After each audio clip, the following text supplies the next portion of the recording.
दर्शक श्रोता माउल बड़े भाग्यशाली हो जो आपके हृदय में कानों से यह शिवपुराण की महाकथा आपके हृदय तक समस्त प्रेम ग्रंथियों को श्रावित करेगी और श्रद्धा जागृत करेगी। और जब प्रेम और श्रद्धा जागृत हो जाएगा तो उसका चिंतन और मनन भी हो जाएगा।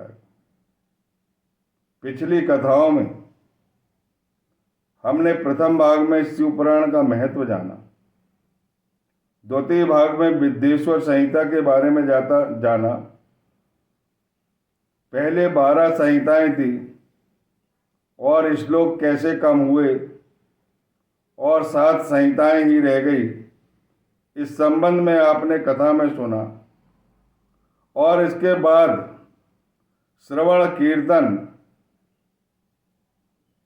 साध्य और साधन मनन के बारे में जो सूत जी महाराज ने पौराणिक कथा सुनाई, जिसमें ब्रह्मा जी के मानस पुत्र वेद ऋषि से मिलने आए, उनके चरणों को प्रणिपात किया और उनसे पूछा कि जो कथा का चिंतन मनन साधन साध्य आदि के बारे में नहीं समझता है, उनके कल्याण के लिए कौन सा उपाय है।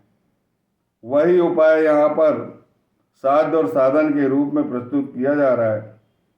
ऋषिवरों ने प्रश्न किया। वेद ऋषि के परम शिष्य रोमहर्षण जी, जिन्हें सूत जी महाराज कहते हैं, उस कथा को आप ध्यान से सुनिए। श्री गणेशाय नमः।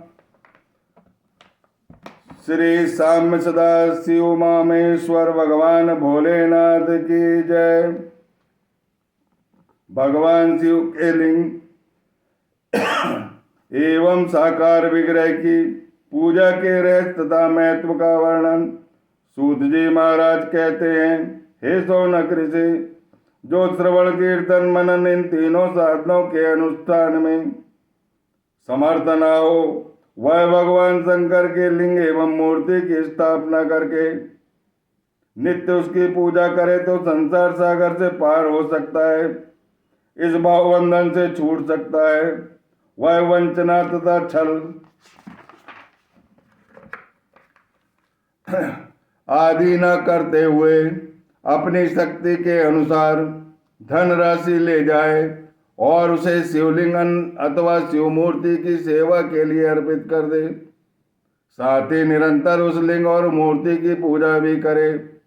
उसके लिए भक्ति भाव से मंडप बनाए, गोपुर बनाए, तीर्थ मठ एवं क्षेत्र की स्थापना करे तथा उत्सव रचाए। वस्त्र गंध पुष्प धूप दीप तथा पुआ और शाक आदि व्यंजनों से युक्त भांति भांति के भक्ष्य भोजन अन्न नैवेद्य के रूप में समर्पित करे। छत्र ध्वजा व्यंजन चामर तथा अन्य अंगों सहित रोजोपचार की भांति सब समान भगवान शिव के लिंग एवं मूर्ति को चढ़ाए। प्रदक्षिणा नमस्कार यथाशक्ति जप करे। आह्वान से लेकर विसर्जन तक सारा कार्य प्रतिदिन भक्ति भाव से संपन्न करे। इस प्रकार शिवलिंग अथवा शिव मूर्ति में भगवान शंकर की पूजा करने वाला पुरुष श्रवण आदि चिंतन आदि मनन आदि साधनों का अनुष्ठान ना भी करे तो वह भगवान शिव की प्रसन्नता की सिद्धि प्राप्त कर लेता है। पहले के बहुत से महात्मा पुरुष लिंग एवं शिव मूर्ति की पूजा करने मात्र से इस संसार सागर और भवबंधन से मुक्त हो चुके हैं। ऋषियों ने पूछा, मूर्ति में ही सर्वत्र देवताओं की पूजा होती है, क्या लिंग में नहीं हो सकती? परंतु भगवान शिव की पूजा सब जगह मूर्ति में और लिंग में ही क्यों की जाती है? सूत जी महाराज बहुत प्रसन्न हुए और पूछे, हे मुनिवरों, तुम्हारा यह प्रश्न बड़ा ही पवित्र और अत्यंत अद्भुत है। इस विषय में महादेव जी ही वक्ता हैं, दूसरा कोई पुरुष कभी वक्ता नहीं हो सकता, इसका प्रतिपादन नहीं कर सकता। इस प्रश्न के समाधान के लिए भगवान शिव ने जो कुछ कहा है उसे ध्यानपूर्वक सुनिए। मैंने गुरुजी के मुख से जो सुना है उसी तरह क्रमशः वर्णन करूंगा। एकमात्र भगवान शिव ही ब्रह्म रूप होने के कारण निसकल यानी निराकार कहे गए हैं। रूपवान होने के कारण सकल यानी साकार कहे गए हैं। इसीलिए साकार और निराकार दोनों ही शिव के रूप हैं। शिव के निसकल यानी निराकार होने के कारण ही उनकी पूजा आधारभूत लिंग में की जाती है, अर्थात शिवलिंग शिव के निराकार स्वरूप का संकेत है, प्रतीक है। इसी तरह शिव के सकल आकार या साकार होने के कारण उनकी पूजा का आधारभूत विग्रह साकार प्राप्त होता है, अर्थात शिव का साकार विग्रह उनके साकार स्वरूप का प्रतीक होता है। सकल को साकार और निसकल को निराकार कहते हैं। साकार और निराकार दोनों रूप में ही वे पूजे जाते हैं और ब्रह्म शब्द से कहे जाने वाले ब्रह्म के सत्य स्वरूप परमात्मा हैं। यही कारण सब लोग लिंग यानी निराकार, मूर्ति यानी साकार दोनों की सदा भगवान शिव की पूजा करते हैं। शिव से भिन्न जो दूसरे देवता हैं वे साक्षात ब्रह्म नहीं हैं, इसीलिए कहीं भी उनके लिए निराकार लिंग नहीं उपलब्ध होता। पूर्व काल में बुद्धिमान पुत्र सनत कुमार मुनि ने मंदराचल पर्वत पर नंदीकेश्वर से इसी प्रकार का प्रश्न किया था। सनत कुमार जी बोले, हे भगवान, शिव से भिन्न जो देवता है उन सब की पूजा के लिए सर्वत्र प्राय मूर्ति मात्र ही अधिक संख्या में देखा और सुना जाता है। केवल भगवान शिव की ही पूजा लिंग और स्वरूप में की जाती है। अतः करुणामय नंदीकेश्वर, इस विषय में इस तत्व की बात हो उसे मुझे समझाइए जिससे अच्छी तरह समझ में आ जाए। नंदीकेश्वर महाराज ने कहा, हे निष्पाप ब्रह्म कुमार, आपके इस प्रश्न का हम जैसे लोगों के द्वारा उत्तर नहीं दिया जा सकता, क्योंकि यह गोपनीय विषय है और लिंग साक्षात ब्रह्म का प्रतीक है, निर्गुण प्रतीक है। तथापि आप शिव भक्त हैं, इसीलिए इस विषय में भगवान शिव ने जो कुछ बताया है उसे ही मैं आपके सामने समक्ष कहता हूँ। भगवान शिव ब्रह्म स्वरूप और निराकार हैं, इसीलिए उनकी पूजा में निराकार लिंग के प्रतीक के रूप में पूजा की जाती है। संपूर्ण वेदों का यही मत है। सनत कुमार जी बोले, हे महाभाग योगींद्र, आपने भगवान शिव तथा दूसरे देवताओं के पूजन में लिंग और वेर के प्रचार का जो रहस्यमय विभाग पूर्वक बताया है वह यथार्थ है। इसीलिए लिंग और वीर आदि की उत्पत्ति का उत्तम वृतांत है, उसी को मैं इस समय सुनना चाहता हूँ। लिंग के प्राकट्य का रहस्य सूचित करने वाला प्रसंग मुझे सुनाइए और कृतार्थ कीजिए। इसके उत्तर में नंदीकेश्वर ने भगवान महादेव के निराकार स्वरूप लिंग के आविर्भाव का प्रसंग सुनना आरंभ किया।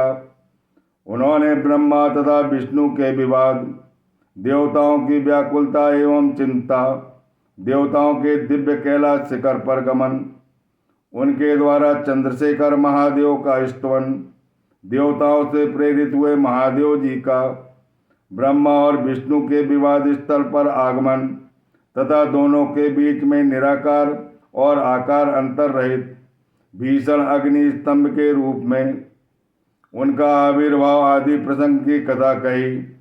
तदंतर श्री ब्रह्मा और विष्णु दोनों ही के द्वारा उस ज्योतिर्मय स्तंभ की ऊंचाई और गहराई की थाह लेने की चेष्टा एवं केतकी पुष्प के सांप, वरदान आदि के प्रसंग भी सुनाए, जो आपको अगले अध्याय में सुनाए जाएंगे। इस अध्याय में आपको भगवान शिव के साकार रूप, उनकी आकृति और निराकार रूप, उनका जो प्रतीक है शिवलिंग के बारे में बताया गया है। जो लोग ध्यान पूर्वक चिंतन मनन श्रवण साध्य और साधन को समझने में योग्य नहीं है, उन्हें इस तरह का पूजन, साकार पूजन और निर्गुण रूप के प्रतीक शिवलिंग का पूजन करके प्रारंभ से अंत तक प्रेम और श्रद्धा पूर्वक करने से श्रवण कीर्तन मनन का फल प्राप्त हो जाता है। यह कथा आपने सुनी। बोलिए भगवान साम्य सदाशिव उमा महेश्वर भगवान की जय। कर्पूर गौरम करुणावतारम संसार सारम भुजगेन्द्रहारम सदा वसंतम हृदयारविंदे भवं भवानी श्वेतं नमामि। मंदारमाला कुलतालकाये कृपालमाला शशिशेखराय दिव्यांबराय च दिगंबराय नमः शिवाय च नमः शिवाय। तुमेव माता च पिता तुमेव बंधुश्च सखा तुमेव विद्या द्रविणं तुमेव सर्वं मम देव अन्यथा शरणं नास्ति। तुमेव शरणं मम तस्मात् कारुण्य भावेन रक्षय श्री शिव ईश्वराय। अकाल मृत्युहरणं सर्वव्याधि निवारणं समस्त पाप क्षयकरं समस्त विपत्ति भंजनम श्री साई पादोत्कम शुभम। सच्चिदानंद करुणानंद आनंद कंद जीवात्मने जय सुखदाता जग प्रतिपालक भक्त प्रतिपालक साम्य सदाशिव उमा महेश्वर भगवान भोलेनाथ की जय।